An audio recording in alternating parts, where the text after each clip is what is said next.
சென்னையை சுற்றி நடைபெறும் நிகழ்வுகளின் தொகுப்பாக அமையும் நிகழ்ச்சி இது. மக்கள் வணக்கம், இது சன்னலுக்கு வெளியே. இன்றைக்கு நாம் காணவிருக்கும் நிகழ்ச்சி சென்னை மயிலாப்பூர் கூடத்தில் அனைத்திந்திய தமிழ் எழுத்தாளர்கள் சங்கத்தின் சார்பாக நடைபெற்ற சான்றோர் சந்திப்பு. இதில் எழுத்தாளர்களை ஊக்குவிக்கும் முயற்சியாக பேராசிரியர் உலகநாயகி பழனி மற்றும் பத்மபூஷன் நல்லி குப்புசாமி அவர்களை பாராட்டும் விதமாக அமைந்த நிகழ்வின் தொகுப்பு. வாருங்கள் நிகழ்ச்சிக்குள் செல்லலாம்.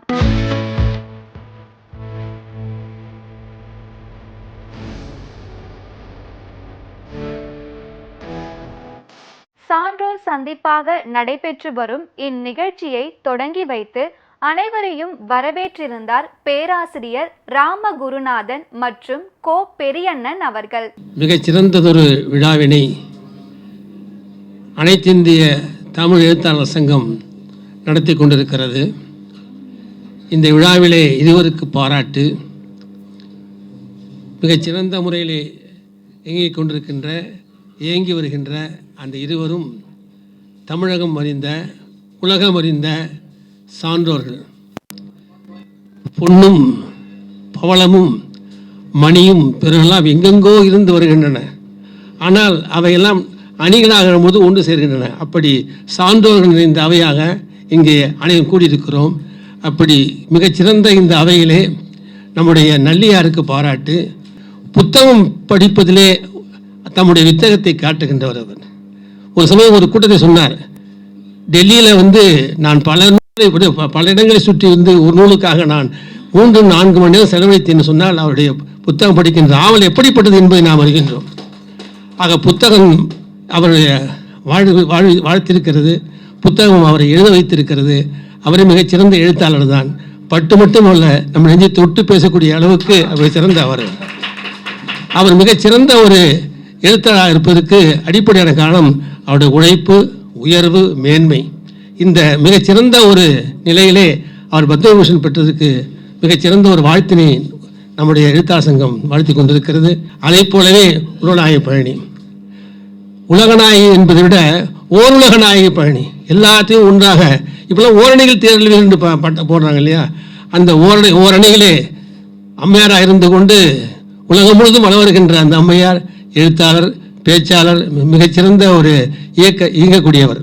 எந்த சங்கமாக இருந்தாலும் தனி முத்திரை, தனி அடையாளத்தை பதித்துக் கொண்டு வருகின்றவர். அந்த அடையாளத்தின் சின்னமாகத்தான் இன்று அவருக்கு பாராட்டு விழா நடக்கிறது.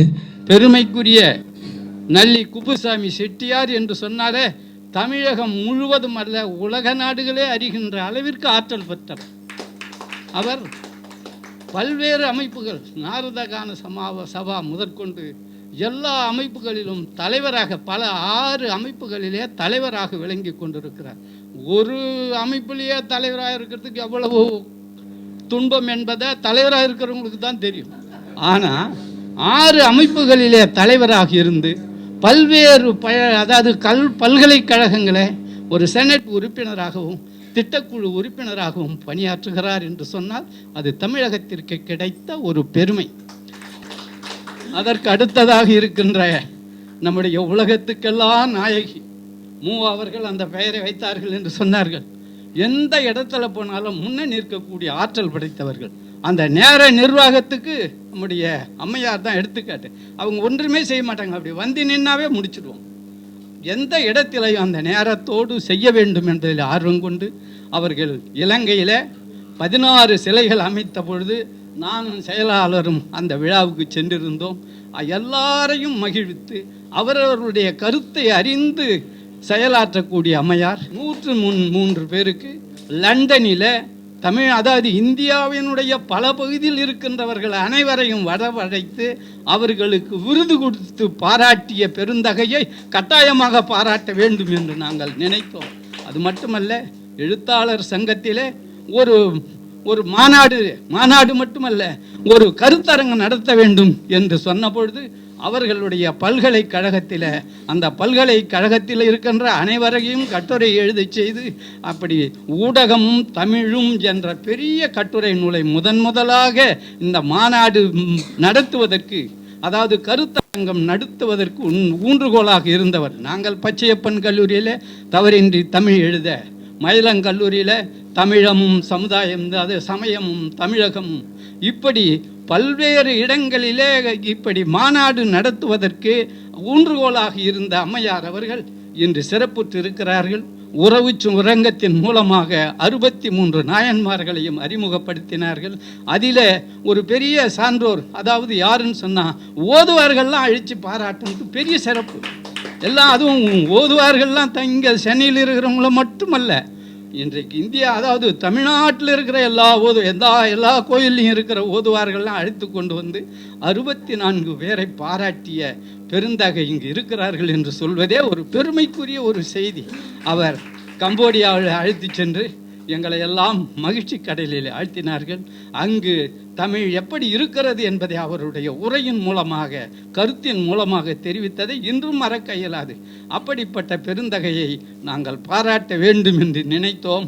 இது மிக நல்ல இடத்திலே நடக்கிறது என்பதை சொல்லி, ஐயா இஸ்ரோ கிருஷ்ணன் அவர்கள் ஒரு சிறந்த எழுத்தாளர். அவர் எங்களுக்கு எப்படி தெரியும் என்று சொன்னால், அவர் பல நூல்கள் வெளியிட்டு இருக்கிறார். அந்த நூல் வெளியிட்டு பல இடங்களிலே வருகை தந்து, அதாவது பாரதி தமிழ்ச்செம்மல் விருதை பெற்றவர், மிக சிறந்த தலைமையேற்று இருக்கிறார் ஒரு மாநாட்டுக்கு. எங்கள் மாநாடுன்னு சொன்னால் பன்னாட்டு கருத்தரங்கு நடத்தினா எங்கேயாவது வெளியூர்லேருந்து ஒரு 4 பேரை கூப்பிடணும். அப்போ என்னடா பண்ணுறதுன்னு பார்த்தபோது அம்மையார் அவர்கள் இங்கே கல்யாண் ஸ்ரீ தானே, நம்ம கல்யாணி ஸ்ரீதர் அவர்கள் வெளிநாட்டில் இருந்து வந்தவர், அஸ்ட்ரோ ஐயா வெளிநாட்டில் இருந்து வந்தவர், இப்படி வெளிநாட்டில் இருந்து வருபவர்களை எல்லாம் அழைத்து மாநாடு நடத்துவதற்கு உறுதுணையாக இருந்தவர் நம்முடைய அசோக் கிருஷ்ணன் அவர்கள். இந்த மாநாடு இந்த இடத்திலே ஒரு விழா நடத்த வேண்டும் என்றது மனமு வந்து இந்த இடத்தை கொடுத்து எல்லா செயல்களையும் செய்து வருகின்ற இந்த சான்றோர் சந்திப்புக்கு சிறப்பிடம் தந்த ஐயா அவர்களை வணங்கி மகிழ்கிறேன். பத்மபூஷன் முனைவர் நல்லி குப்புசாமி மற்றும் பேராசிரியர் உலகநாயகி பழனி அவர்கள் எழுத்துலகிற்கு அளித்த பங்களிப்பிற்காக தனது வாழ்த்துரையை வழங்குகின்றார் மனிதநேய செம்மல் மே ரூஸ்வெல்ட் அவர்கள் மற்றும் இஸ்ரோ விஞ்ஞானி கோ கிருஷ்ணன் அவர்கள். இன்று நடக்கின்ற இந்த சிறப்பான விழாவில் கலந்து கொள்கின்ற வாய்ப்பு கிடைத்ததை பெரும் மகிழ்ச்சியாக, பெரும் பேராக கருதுகின்றேன். ஆனால் இன்றைய நிகழ்ச்சி பத்மபூஷன் விருது பெற்ற அருமை பண்பாளர் திரு நல்லி அவர்களுக்கு பாராட்டும், நான் எப்போதுமே செல்லமாக உலக தமிழ்நாயகி என்று அழைக்கின்ற உலகநாயகி பழனி அவர்களுக்கும் பாராட்டும் நடக்கின்ற இந்த விழாவிலே கலந்து கொள்கின்ற ஒரு பெருமை எனக்கு கிடைத்திருக்கின்றது. இன்று நடக்கின்ற விழா ஒரு அருமையான விழா. நமது வந்திருக்க விழாவில் பங்கு கொள்ள வந்திருக்கிற அத்தனை பேருமே ஒவ்வொரு துறையிலும் சிறந்து விளங்குகின்றவர்கள். அதுபோல இன்று நம்மிடையே வாழ்ந்து கொண்டிருக்கின்ற திரு நல்லி அவர்களுக்கு பத்மபூஷன் பட்டம் கிடைத்திருக்கின்றது. கிடைத்திருக்கிற அரும்பேராக அவருக்கு கிடைத்திருப்பது அவருக்கு அந்த விருதுக்கு உரியவர் என்பதால் அவருக்கு இந்த விருது அவருக்கு கிடைத்திருக்கின்றது. உலக தமிழ்நாயகி என்று நான் செல்லமாக அழைக்கின்ற உலகநாயகி பழனி அவர்கள் தமிழுக்காக தன்மையை அர்ப்பணித்துக் கொண்டவர் என்றால் மிகையாகாது. அவருக்கு இருக்கிற தமிழ் பற்று, தமிழ் ஆர்வம், தமிழ் என்று எல்லா இடங்களிலும் அவர் முழங்குவார். அவர் பேச்சை கேட்பதற்கென்றே நிறைய பேர் கூடுவார்கள். அவர் பேச்சிலே கேட்டு மயங்கி போனவன் ஒருவன் என்றால் அது உண்மையான கூற்றாகும். அவர் பாரதிய வித்யா போர்டில் 63 கூட்டங்களை தொடர்ந்து ஒவ்வொரு செவ்வாய்க்கிழமையிலும் நடத்தி இருப்பது பெரிய சாதனை. யாராலும் செய்ய முடியாத சாதனை அவர் சாதனை புரிந்திருக்கின்றார். அத்தகைய பெருந்தகையாளருக்கு இன்று பாராட்டு. அவருக்கு இன்னும் பல்வேறு விருதுகள் அவர்களுக்கு பேரும் புகழும் அவருக்கு கிடைத்தாலும் இன்னும் பல்வேறு விருதுகள் அவர்களுக்கு கிடைக்க வேண்டும் என்று எல்லாம் வல்ல இறைவனை வேண்டுகின்றேன். 2 மாபெரும் யானைகளுக்கு அருகில் ஒரு சிறு பூனை உட்கார்ந்திருப்பது போல் உணர்கிறேன். நல்லி சாரை பத்தி சொல்லணும்னா,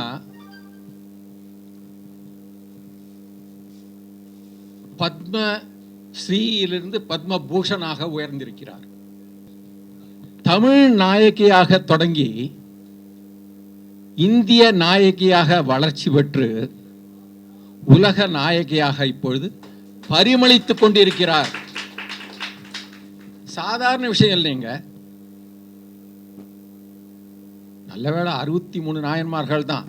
ஆனா 100 நாயன்மார்கள் இருந்தாலும் நடத்திருப்பாங்க. அசாத்திய திறமை. நீங்க நினைச்சு பாருங்க. ஒவ்வொரு ஆழ்வார்களை பற்றி இனிமேல் ஆரம்பிப்பார்கள் என்று நினைக்கிறேன்.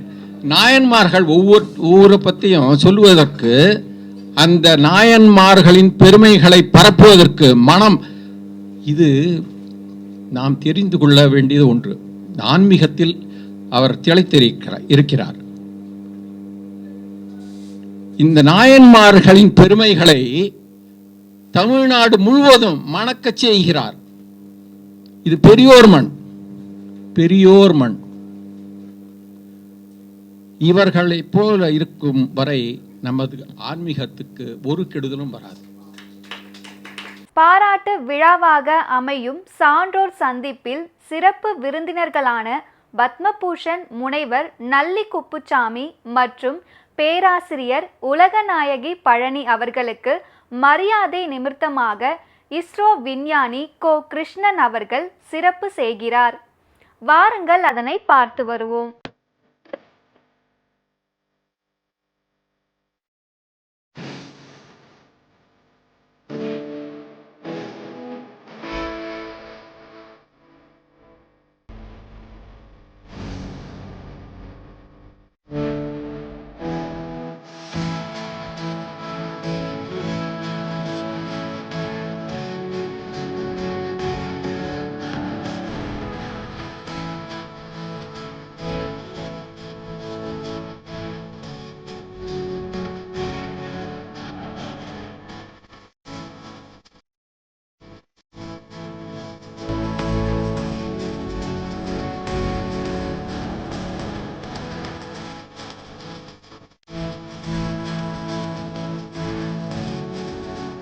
நிகழ்ச்சியில் அடுத்ததாக விழாவின் ஏற்புரை வழங்க வருகிறார்கள் சிறப்பு விருந்தினர்களான பத்மபூஷன் முனைவர் நல்லி குப்புசாமி மற்றும் பேராசிரியர் உலகநாயகி பழனி அவர்கள். வாருங்கள் அவர்களது உரையினை கேட்டு வருவோம். அனைத்து இந்திய தமிழ் எழுத்தாளர்கள் சங்கம் என்ற அமைப்பு எனக்கு புதியதல்ல. பலமுறை எழுத்தாளர் அமுதுசுரபி ஆசிரியர் விக்ரமன் காலத்திலிருந்து எழுத்துலக தொடர்பு இருந்து வருகிறது. இன்று அந்த சங்கம் சார்பில் நண்பர் மெய் ரூஸ்வெல்ட் அவர்கள் முயன்று இந்த விழாவிற்கு ஏற்பாடு செய்திருப்பதை அறிந்து மகிழ்கின்றேன். மற்றவர்கள் என்னை பற்றி கூறும்போது அதை ஒரு வணிகராக, பொது நல சேவகராக எடுத்துக்கொண்டேன். இது எழுத்தாளர்கள் ஒரு எழுத்தாளரை கௌரவிக்கும் விழா என்பதனால் கூடுதல் மகிழ்ச்சி ஏற்படுகிறது. கல்கி ராஜேந்திரன் அவர்கள் கல்கி நூற்றாண்டு விழா நிகழ்ச்சியின் போது என்னை ஒரு எழுத்தாளர் என்றே கௌரவித்தார். இப்போ நீங்களும் அதே செய்கிறீர்கள். 40 வருடங்களுக்கு மேலாக எழுத்தாளராக இருந்து வரும் எனக்கு சக எழுத்தாளர்கள் கொடுக்கும் கௌரவம் இது. அனைவருக்கும் என் நன்றியை தெரிவித்துக் கொண்டு என் உரையை நிறைவு செய்கின்றேன். நன்றி, வணக்கம். நல்லதொரு வீணை செய்து அதை நலங்கட புழுதியில் எறிவதுண்டோ? சொல்லடி சிவசக்தி, என்னை சுடர்மிகு அறிவுடன் படைத்து விட்டாய். வல்லமை தாராயோ இந்த மாநிலம் பயனுற வாழ்வதற்கே என்ற பாரதியின் மாநில வணக்கத்தை சொல்லி, தமிழ்நாடு என்று சொன்னால் அதிலும் சென்னை மாநகரம் என்று சொல்லுகிற போது, தர்மமிகு சென்னை என்று வள்ளல் பெருமானால் போற்றப்பட்ட இந்த தர்மமிகு சென்னையில் எழுத்தாளர் சங்கத்திற்கென்று ஒரு தன்னிகர் இல்லாத மரியாதையும் ஒரு தன்னிகர் இல்லாத பாரம்பரியமும் தொன்மையும் உண்டு. அந்த வகையில் நம்முடைய எழுத்தாளர்கள் சங்கம் மிகச்சிறந்த வரலாற்றை கொண்ட ஒரு சங்கம். ஒரு நூலாகிலும் படைக்காத ஒருவர் இந்த சங்கத்தில் உறுப்பினராக இருப்பது இல்லை. அது ஒரு பெரிய பெருமை இந்த சங்கத்திற்கு உண்டு. மிகப்பெரிய பெருமை. நான் கடந்த 38 ஆண்டுகளாக இந்த சங்கத்தில் இருக்கிறேன். நான் BA ஃபைனல் இயர் படிக்கிற போது முதலில் நான் ஐயா விக்ரமன் ஐயாவை சந்தித்தேன். அன்றையிலிருந்து இன்று வரை வணக்கத்திற்குரிய பேராசிரியர் ராமகுருநாதன் ஐயா அவர்கள் தலைவராக இந்த மேடையில் அமர்ந்திருக்கிறார்கள். நாங்களெல்லாம் ஒரு காலத்தில் எங்கள் பேராசிரியர் ராமகுருநாதன் ஐயாவை பார்க்கணும்னா ஒரு 10 அடி தள்ளி நின்று தான் பார்ப்போம். அவ்வளவு பயம். ஏன்னா மிகச்சிறந்த புலமையாளர், செந்தமிழுக்கு சொந்தக்காரர், இலக்கண விரும்பி. எங்கேயோ கை தட்டுறாங்க பாருங்க. நான் இங்க சொன்னா இலக்கண விரும்பி, செஞ்சொற் கவி இன்பத்தின் கொடை பேராசிரியர் ராமகுருநாதன் அவர்கள். அவர்கள் வருகிறார்னா எங்களுக்கெல்லாம் பயமா இருக்கும். நாங்க பயந்தோம். அதனால்தான் எங்களுக்கெல்லாம் தொல்காப்பியத்தில் எல்லா நூற்பாவும் தெரியும். பேராசிரியர் ராமகுருநாதனுக்காக எழுத்ததிகாரம் படிச்சவள் நான். ஏன்னா அடுத்த வாரம் வரப்போறாரு சிறப்பு விருந்தினரா. நான் BA 2ஆம் ஆண்டு படிக்கிறேன். ஐயா பேராசிரியர் பச்சையப்பன் கல்லூரி புகழ்பெற்ற பேராசிரியர் ராணிமேரி கல்லூரி தமிழ் மன்றத்திற்கு வருகிறார். அவர் வருகிற போது அடுத்த வாரம் வருகிறார், நீங்கள் தான் வரவேற்புரை கொடுக்குறீங்க உலக நாயகி என்று பேராசிரியர் டாக்டர் லீலாவதி சொன்னாங்க. நான் வரவேற்புரை கொடுப்பதற்கு முன்னால் எழுத்ததிகாரத்தில் குறைந்தது ஒரு 10 நூற்பானம் மனப்பாடம் பண்ணாதான் நான் வருவேன் ராமகுருநாதன் முன்னிலையில் என்று சொன்னேன். ஆக அவர் மீது இருந்த பயத்தால் நாங்கள் தொல்காப்பியம் படித்தோம். இன்றைக்கு அப்படி ஒரு பயமும் இல்லை, அப்படி ஒரு ஆசிரியரும் இல்லை. ஆனால் யாருக்கும் தொல்காப்பியம் தெரிவதில்லை. அண்ணன் வணக்கத்திற்கு மெய் ரூஸ்வெல்ட் அவர்கள், எனக்கு 45 வருஷமா ரூஸ்வெல்ட் ஐயாவை தெரியும். இன்னைக்கு அவர் அகவை 80, அதில் 40 வருஷம் குறைச்சிங்க.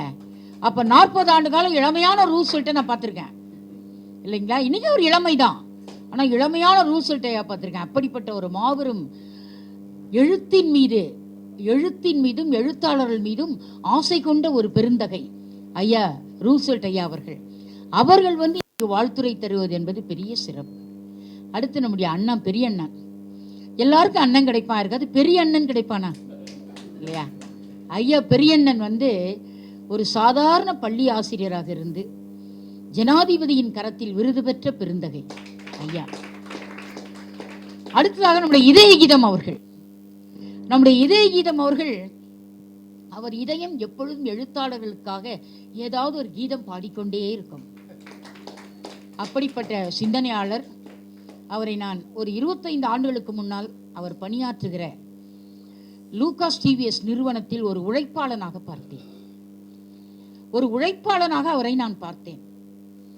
அதாவது நான் அடிக்கடி சொல்லுவேன், அவருக்கு பிடிக்காது இருந்தாலும் நான் சொல்லுவேன், அதுதான் உண்மை, வெறும் புகழ்ச்சி இல்லை. நான் அவரை லூகாஸ் டிவிஎஸ்ல பார்த்த பொழுது ஒரு கலைந்த தலை, ஒரு அயன் பண்ணாத ஒரு சட்டை, ஆனால் கண்களில் மட்டும் ஒரு நட்சத்திர ஒளியை கொப்பளிக்கிற ஒரு ஒளி, கண்கள் மட்டும். அந்த ஒளி படைத்த கண்ணினாய் வாவான பாரதி, அதை தன் கண்களிலே கொண்டவர் இதய கீதம். அப்படிப்பட்டவர். அவரை எனக்கு 25 ஆண்டுகளாக தெரியும். ஆக ஒரு சாதாரண உழைப்பாளியாக இருந்து சென்னை பல்கலைக்கழகத்தில் முனைவர் பட்டம் பெற்ற ஒரே லூகாஸ் டிவிஎஸ் உழைப்பாளி அவர்தான். அவர் ஒரு உழைப்பாளராக வச்சிருந்த நிறுவனம் அவருடைய தமிழ் புலமையும் அவருடைய உழைப்பையும் பார்த்துட்டு என்ன பண்ணாங்க, அவருக்கென்று தனியாக ஏசி அறை கொடுத்தாங்க. அவருக்குன்னு தனியாக அவரை சுற்றி 4 பேர் வந்தால் உட்கார்வதற்காக நாற்காலிகள் கொடுத்தாங்க. முதல்ல இவருக்கே உட்கார நாற்காலி கிடையாது. ஏன்னா அவர் தொழில் வந்து கன்ஸ்ட்ரக்டிங் மேனேஜர், நின்று ஒன்னொன்று பார்க்கணும். கன்ஸ்ட்ரக்டிவா ப்ரொடக்ஷன் போயிட்டு இருக்கான்றதை நின்னே பார்க்கணும், அதான் ஒரு தொழில். அவருக்கு கால் வலிக்குதோ இல்லையோ, அவரை பார்த்து எங்களுக்கு கால் வலிக்கும், நின்றே பண்ணணும். ஆனா இன்றைக்கு எல்லா அரங்கத்திலும் அவருக்கென்று தனி நாற்காலி உட்கார்ந்து இருக்கிறார். அதான் இதய கீதம் ராமானுஜன். இன்றைக்கு ஆயுதம் செய்வோம், காகிதம் செய்வோம், கல்வி சாலைகள் உருவாக்கும் என்று கனவு கண்டானே பாரதி. அந்த பாரதி கண்ணன் பாட்டு பாடிய போது கூட பாரதிக்கு தெரியாது இஸ்ரோ விஞ்ஞானி கிருஷ்ணன் வருவார் என்று. எப்படி இந்த இஸ்ரோ விஞ்ஞானி கிருஷ்ணன் பாரதியின் கனவை நினைவாக்கினவர். தமிழன் என்றைக்கும் ஏன் எதற்கு என்ற கேள்விகளை கேட்கக்கூடிய இடத்தில் இருக்க வேண்டும். அதுதான் அறிவியல் ஞானம். அறிவியல் ஞானம் ஏன் எதற்கு என்ற கேள்வியை கேட்கக்கூடியது. ஏன் எதற்கு என்ற கேள்வி எப்பொழுது கேட்கப்பட வேண்டும். அதுதான் அறிவியல் ஞானம். ஆக ஏன் எதற்கு என்ற கேள்வின்னு சொன்னோனே பேராசிரியர் விஜயலட்சுமி வந்து அமருகிறார்கள். இவர்களைப் போல வகுப்பறையில் யாரும் கேள்விகளை கேட்க முடியாது. அதாவது திருக்குறள் வினாடி வினா என்று நாங்கள் செலமரிசல் நடத்தினோம். அதுல வள்ளுவனிடத்திலே 100 கேள்விகளை கேட்ட பேராசிரியர் அம்மையார் அவர்கள். 100 கேள்வி வள்ளுவனிடத்தில் கேட்டவர். அதுபோல ஒரு ப்ரொஃபசர் இங்க உட்கார்ந்துருக்காங்க. இவ்வளவு பெரிய மேடை யாருக்காக குழுமி இருக்கிறோம் தெரியுமா? பத்மபூஷன் யாருக்காக கூடி இருக்கிறோம்? இவ்வளவு பெரிய மேடை, அதுவும் அரங்கம். எப்படிப்பட்ட அரங்கம்! எங்கள் பன்னிசை கலைவாணி வாசிக்க, எங்கள் இலக்கண புலமை பேராசிரியர் விஜயலட்சுமி ராமசாமி, அடுத்த தலைமுறையை தொல்காப்பியம் படிக்க வச்ச ராமகுருநாதன் இல்லைங்களா, எங்கள் திருச்சி மாவட்டத்தினுடைய மாநகராட்சி ஆணையர். 20,000 நிகழ்ச்சிகளை தொகுத்து வழங்க முடியுமா? 20,000 நிகழ்ச்சிகளை தொகுத்து வழங்க முடியுமா? முடியும்னு சொன்ன சிந்தைவாசன் 20,000 நிகழ்ச்சி தொகுத்து வழங்கியிருக்காரு. திருக்குறளை மாணவர் உள்ளத்திற்கு ஏற்ப தெளிவுரை தந்த அற்புத பேராசிரியர் கௌரி அவர்கள்.